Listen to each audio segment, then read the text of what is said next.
Good thoughts of Lord Buddha. भगवान बुद्ध की ये 5 सुविचार अगर आप अपने जीवन में लागू करेंगे तो जरूर इसका फल मिलेगा। गुड थॉट्स मतलब अच्छी सोच, अच्छे विचार इंसान को हमेशा खुश रखता है। जिस व्यक्ति के मन में अच्छे विचार चलते रहते हैं वह कभी भी निराश नहीं होता। वह हमेशा अपने लक्ष्य पर अटूट रहता है और वह आसानी से अपने लक्ष्य को हासिल करते हैं। अच्छी संगत एक अच्छे विचार का नमूना है, क्योंकि जब आप अच्छे लोगों की संगत में आते हो तब आपको भी अच्छे सोच और अच्छे विचार करने पे मजबूर कर देता है। और जो व्यक्ति बुरे संगत में पड़ता है वह चाहे कितना भी अच्छे विचार वाला क्यों ना हो और चाहे कितना भी अच्छे सोच वाला क्यों ना हो, वह गलत विचार और गलत सोचने पे मजबूर हो जाता है। एक बार एक व्यक्ति बुद्ध भिक्षु से कहते हैं कि मुनिवर में ज्यादा सोचने की वजह से परेशान हूं, कृपा करके इसका कोई समाधान बताए। बुद्ध भिक्षु कहते हैं कि तुम ज्यादा सोचने की वजह से परेशान हो, तुम इसलिए परेशान हो क्योंकि ना चाहते हुए भी तुम्हारे भीतर वह सभी विचार चलते रहते हैं जिनके बारे में तुम सोचना नहीं चाहते हो। यदि किसी व्यक्ति के अंदर अच्छे विचार चलते हैं तो वह ये कभी नहीं कहेगा कि मैं अधिक सोचने से परेशान हूं, तब वह कहेगा कि मैं चिंतन कर रहा हूं। चिंता और चिंतन में यही फर्क है। चिंता के समय व्यक्ति के मन में वैसा एक ही विचार बार बार चलता रहता है जिसके बारे में वह सोचता नहीं चाहता, लेकिन चिंतन के समय व्यक्ति के अंदर एक अच्छे और सकारात्मक विचारों की एक लयबद्ध प्रक्रिया बन जाती है जो उसे आनंद से भर देता है। तो चिंता और चिंतन दोनों अवस्थाओं में व्यक्ति के मन में विचार ही चलते हैं, लेकिन एक अवस्था में व्यक्ति की आत्मग्लानि डर पीड़ा से भर देती है, वही दूसरी अवस्था उसके भीतर बीज बो देती है, उसे प्रेरित करती है कुछ महत्वपूर्ण सकारात्मक बदलाव लेने के लिए। तुम्हारी समस्याएं मन में बहुत सारे विचारों का चलना नहीं, बल्कि कुछ बात और अनचाहे विचारों का बार बार चलना है। वह व्यक्ति ने कहा, लेकिन मुनिवर ये कैसे पहचान जाए कि कौन से विचार अच्छे हैं और कौन से विचार बुरे? तब बुद्ध भिक्षु कहते हैं कि बुरे विचार वह हैं जो तुम्हें सुख और प्रलोभन देते हैं, लेकिन उसका परिणाम हमेशा दुखदायी होता है, और अच्छे विचार वह हैं जो हमारे भीतर बदलाव लाए, हमें प्रेरित करे अपनी परिस्थिति को बदलने के लिए। हालांकि शुरुआत में अच्छे विचारों पर अमल करना मुश्किल होता है, लेकिन बाद में उनका परिणाम काफी सुखदायी होता है। उदाहरण के लिए, यदि हमारे मन में ये विचार आता है कि क्यों न मैं चोरी कर लेता हूं तो मुझे बहुत सारा धन मिल जाएगा, तो शुरुआत में तो ये विचार हमें अच्छा लग सकता है और सुख की अनुभूति करा सकती है, लेकिन बाद में यह क्या परिणाम देगा इसकी हम कल्पना भी नहीं कर सकते। दूसरा विचार हो सकता है कि मैं स्वयं को स्वस्थ और अच्छा रखने के लिए व्यायाम और प्राणायाम कर उसे अपने जीवन का हिस्सा बना लूं। अब इस विचारों को वास्तविक बनाने के लिए तुम्हें कर्म तो करना होगा, क्योंकि बिना कर्म किए अच्छे से अच्छे विचार भी किसी काम का नहीं होता। समझने वाली बात यह है कि लगातार कर्म करने से होने वाली आत्मग्लानि पीड़ा दुहक से हम जरूर बच सकते हैं। बुद्ध भिक्षु आगे कहते हैं, आज मैं तुम्हें भगवान महात्मा गौतम बुद्ध की जीवन से और उनकी शिक्षा से 5 ऐसी बातें बताने जा रहा हूं जिसका पालन करने से तुम अपने विचारों को शुद्ध रख सकते हो, अपने मन को निर्मल और शांत कर सकते हो, अपने शरीर को हमेशा स्वस्थ रखे। हमारे शरीर के और मन के बीच एक गहरा संबंध होता है। हम अपने शरीर को जैसे रखते हैं हमारे विचार भी वैसे ही हो जाते हैं। शरीर को साफ सुथरा रखना भी एक बहुत ही अच्छी आदत है जो हमें सैकड़ों की भीड़ों में से दूसरे से अलग रखता है। सिर के बाल से लेकर हमारे नाखून तक हमें साफ रखना चाहिए और उसमें से सुगंध आना चाहिए, और यदि सुगंध नहीं आता है तब कम से कम बदबू तो नहीं आना चाहिए, क्योंकि कचरे की ढेर में कचरा ही फेंका जा सकता है, फूल नहीं। एक सुगंध अंदर की भी होती है जो कि सकारात्मक विचार और चित्त मन से आता है। ये सुगंध उस व्यक्ति के पास से आती है जो भीतर से शांत होता है, और ये सुगंध स्वयं गौतम बुद्ध के शरीर से आता था, और ये सुगंध इतनी मनमोहक थी कि जो हर व्यक्ति को गौतम बुद्ध की तरफ खींच लेती थी। जो भगवान बुद्ध संपर्क में आते थे, बुद्ध की मुख की शांति और शरीर की मनमोहक सुगंध से कोई भी व्यक्ति प्रभावित हुए बिना नहीं रह पाता था। आपने शरीर की अंदर की गंदगी को बाहर निकालें, यानी कि आपने शरीर को अंदर से शांत करो, और ये तब होगा जब आप शारीरिक तप करोगे, यानी कि हर रोज आप व्यायाम करो और समय समय पर उपवास करो। ये दोनों ही काम हमारे शरीर के अंदर जमी गंदगी और भीतर की चर्बी को साफ कर देता है, और शरीर भीतर से साफ और स्वस्थ होगा तब मन में उठने वाले गंद विचार स्वयं दूर हो जाएगा और उसकी जगह अच्छे और सकारात्मक विचार आने लगता है। अब देखते हैं भगवान बुद्ध शरीर को स्वस्थ रखने के लिए शारीरिक व्यायाम कैसे करते थे। तो बुद्ध को बड़े बड़े राजा महाराजा अपने अपने सभा पर भोजन करने के लिए आमंत्रित करते थे, और भगवान बुद्ध को लेने के लिए एक से एक रथ घोड़े भेजते थे ताकि वह आराम से आ सके। लेकिन भगवान बुद्ध कभी भी इन सब का उपयोग नहीं करते थे। वह चाहे क्यों ना लंबा रास्ता क्यों ना हो, उन्हें हमेशा पैदल चलना ही पसंद था। वो हर जगह ही पैदल चलते थे। बुद्ध का कहना था कि व्यक्ति को ये शरीर परिश्रम करने के लिए मिला है।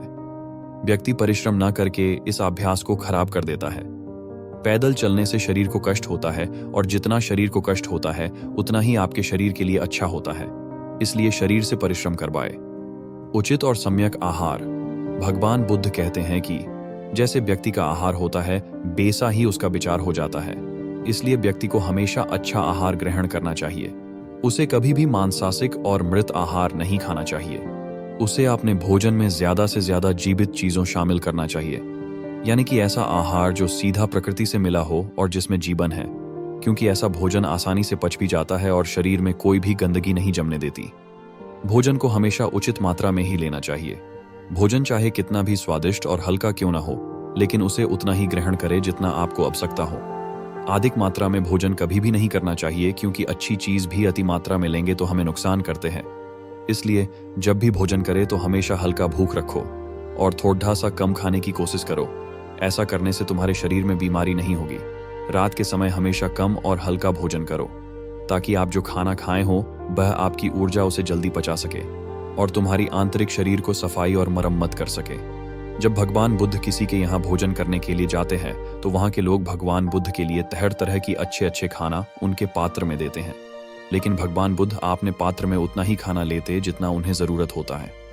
भगवान बुद्ध कभी भी अधिक खाना नहीं लेता और ये शिक्षा अपने शिष्य को भी देते हैं। भोजन पेट भरने के लिए किया जाता है, न कि मन भरने के लिए।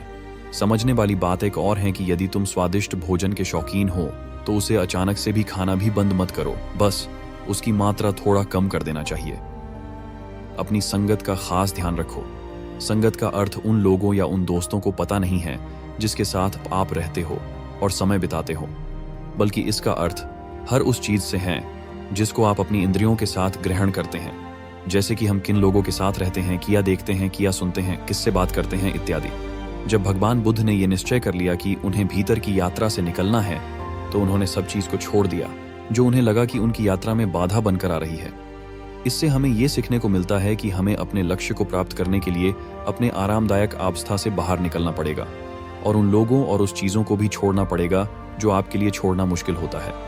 जब सिद्धार्थ बुद्ध नहीं बने थे, अपने प्रश्न की खोज में थे, तब उन्हें कई राजा महाराजा ने आमंत्रण दिया है कि उन्हें उनके घर में आकर रहे और वहां उन्हें उनको भी परेशानी नहीं होगी। गर्मी, सर्दी, बरसात सबसे बहबच कर रहेंगे और आपको सभी प्रकार के सुख सुविधाएं दिया जाएगा। लेकिन सिद्धार्थ ने यह स्वीकार नहीं किया, क्योंकि वह जानते थे कि उन्हें भीतर की यात्रा करनी है और वह किसी ऐसे व्यक्ति के साथ नहीं रह सकते हैं जो बाहर की यात्रा कर रहा था। और वह सभी राजा महाराजा इस बाहर की यात्रा में व्यस्त है और ऐसे लोगों की संगति करने का कोई शौक नहीं है। ये सीखने वाली बात है कि हमें ऐसे इंसान के साथ संगति नहीं करना चाहिए जो हमारे लक्ष्य के बीच बाधा बनकर खड़ा हो, फिर वह व्यक्ति चाहे कितना भी धनी, शक्तिशाली, बलवान, बुद्धिमान क्यों ना हो। आगे जाकर बुद्ध ने अपने गुरु को भी छोड़ दिया था जब उन्हें यह महसूस हुआ कि उनकी संगति उनकी लक्ष्य में बाधा बन रही है। यहाँ सोचने वाली बात एक और है, जरूरी नहीं कि जो संगति पहले से आपके लिए अच्छे है वह बाद में भी हो। समय और लक्ष्य के अनुसार अपने संगति को भी बदलना चाहिए। अपने प्रश्न के उत्तर के खोज के दौरान सिद्धार्थ ज्यादातर उन लोगों के साथ अपना समय बिताते थे जो उनकी यात्रा में सहायक हों। अच्छा सुने और अच्छा देखे। तुमने जो भी सीखा उसे अभ्यास में लाओ। तुमने ध्यान साधना के बारे में सुन लिया, लेकिन यदि उसे अपने जीवन में उतरा नहीं तो उसे सुनने का भी कोई लाभ नहीं होगा।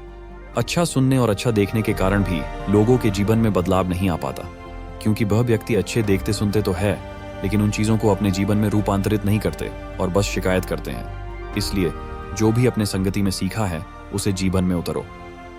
भगवान बुद्ध की एक खासियत था कि जो भी उनके गुरु ने सिखाते वह तुरंत उस पर काम करने लगते हैं। उसे कल के भरोसा में नहीं छोड़ता। इससे उन्हें उसी समय ये पता चल जाता है कि कौन सी चीज काम की है और कौन सी नहीं। इसलिए जो भी सीखा है उसे कर्म के द्वारा व्यक्त करो। एक बात और, बहुत लोग काम वासना को बुरा समझते हैं, लेकिन काम वासना का विचार आना गलत नहीं है। जब तक तुम उसके प्रति विचार नहीं करते, काम वासना का विचार उठना उतना ही स्वाभाविक है जितना भूख लगने पर भोजन का मन करना। इसीलिए काम वासना के विचार को गलत मत समझना। इंसानी विचार को आगे बढ़ने के लिए इस विचार का उठना बहुत जरूरी है। सबसे पहले तो तुम ये निर्णय करो कि तुम्हें काम वासना में लिप्त होना है या इससे ऊपर उठना है। यदि काम वासना में लिप्त होना है तो पूरी तरह से लिप्त हो जाओ और काम वासना को पूरी तरह से अनुभव करो। फिर इसके बारे में मन में किसी तरह की अफसोस मत रखना, क्योंकि ये कोई पाप नहीं है। लेकिन यदि तुम्हारा मन इससे ऊपर उठना चाहता है, जो कि कोई भी काम वासना से ऊपर उठ सकता है, तो इस 5 बातों को अपने जीवन में उतर लो। फिर देखो, तुम्हारे जीवन में अच्छे विचारों का एक चक्र बन जाएगा, और फिर चाह कर भी तुम्हारे मन में बुरे विचार नहीं आ पाएंगे, जब तक कि तुम इन आदतों को दोबारा छोड़ ना दो। बुद्ध भिक्षु की इस सभी बातों को सुनने के बाद उस व्यक्ति को उसका प्रश्न का उत्तर मिल गया था, और वह उनका धन्यवाद कर के वह अपने घर लौट जाता है।